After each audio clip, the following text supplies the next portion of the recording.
Look at your dog for a second. The way its head lifts the moment you walk in. The way it seems to know, before you've said a word, whether you're happy or upset or about to leave without it. You didn't teach it that. It came built in.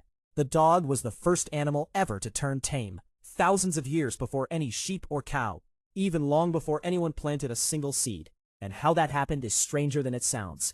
Somewhere back in the Ice Age, at least 15,000 years ago, a wild wolf and a human started keeping company and never really stopped.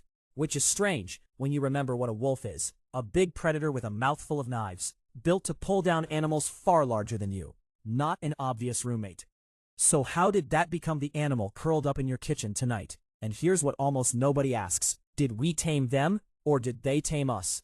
The story most of us picture goes something like this. Some brave caveman crept up to a wolf den, stole a fluffy pup, carried it home, and raised it soft.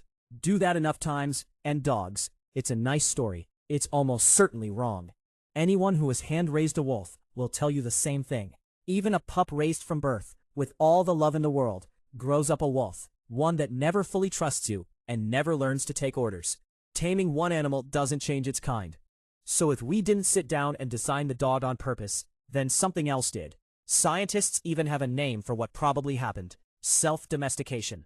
In a way, the wolves started it. Here's how it works, and it flips the whole thing around.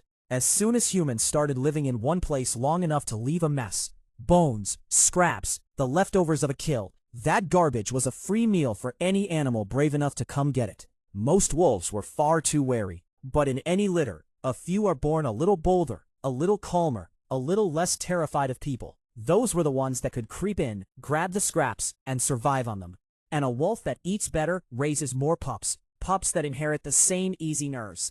Do that for generation after generation, and you're breeding wolves without meaning to. Not for size, not for teeth, but for tameness. The friendliest, not the fiercest, were the ones that won. The biologist Brian Hare at Duke University has a blunt way to put it. Humans didn't domesticate wolves. The wolves domesticated themselves.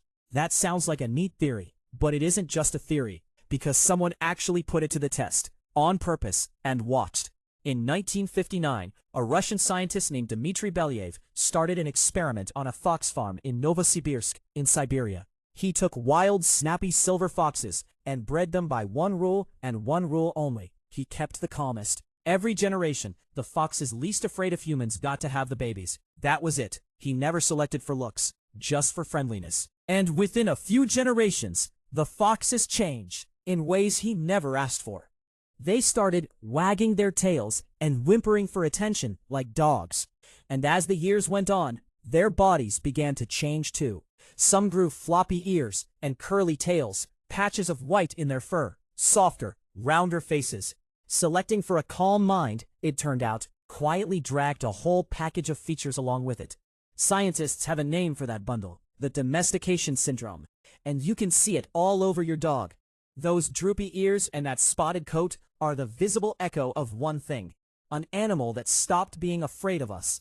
Getting closer to us was only half of it. The wolves that hung around also started picking up a skill no other animal has: reading us, our hands, our faces, our eyes.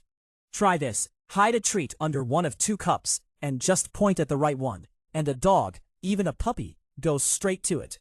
It seems like nothing. A toddler does it easily, but it's genuinely rare.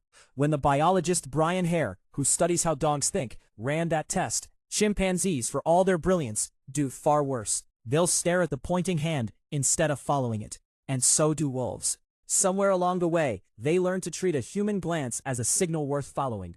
Back then, that skill was survival. A wolf that could read where a hunter was looking or catch the intent in a gesture was a better partner and more welcome at the fire. The friendliest weren't just the calmest anymore. They were turning into the only animal on Earth that pays attention to what we mean.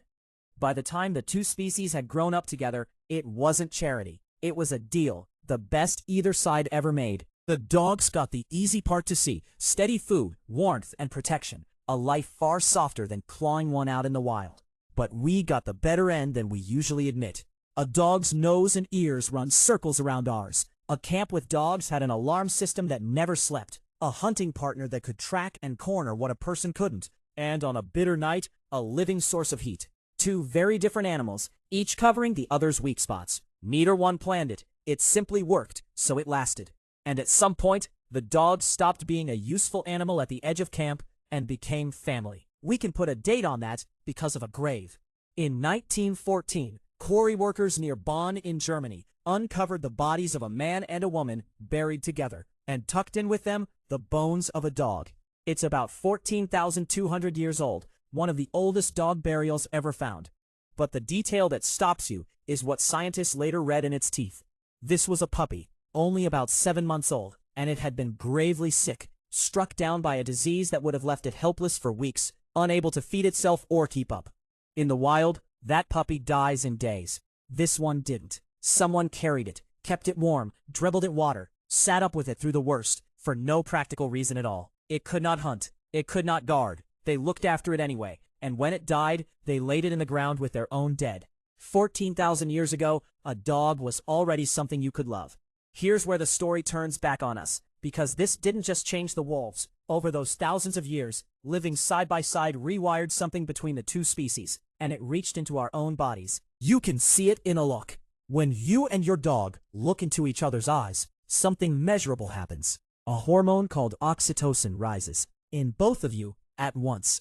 In 2015, Japanese researchers, led by Miho Nagasawa, tested it and found the same chemical loop that binds a mother to her newborn.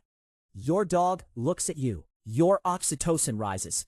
You look back and stroke it. Its oxytocin rises, which makes it hold the look longer. Run the exact test with a wolf, even one raised by hand, and the loop never fires. It's a channel that only ever opened between us and them. Those long generations of edging closer didn't just make a tamer wolf. They wired a bond deep enough that today, your dog can reach the same place in you that your own child does. So picture the beginning of it, a camp thousands of years ago, at the end of a long day. Just past the light, a shape waits in the dark, a wolf, not quite daring to come closer, watching the people eat. One of them, without really thinking, tosses a bone toward it. The wolf flinches, waits, then slinks in and takes it. Nothing dramatic happens. No one decides anything. But the boldest wolf ate tonight, and it comes back tomorrow, a little closer to the fire than the day before. Its pups are born a shade calmer still, and they grow up treating the camp as the place where food appears. A few winters on, there's one that lets a child walk right up to it without bolting. A few generations more, and a pup is born almost among the people, blinking up at faces it has known since it first opened its eyes. No one ever cornered a wolf. No one sat down to tame one. The wild simply kept edging closer, one easy meal and one calm litter at a time, until the animal that used to wait at the edge of the dark had quietly moved all the way in. That's the whole secret, and it's a quiet one. Nobody created the dog, not on purpose. There was no clever ancestor who tamed the wolf. There were scraps going to waste outside a camp, and a handful of animals calm enough to come and get it. And time.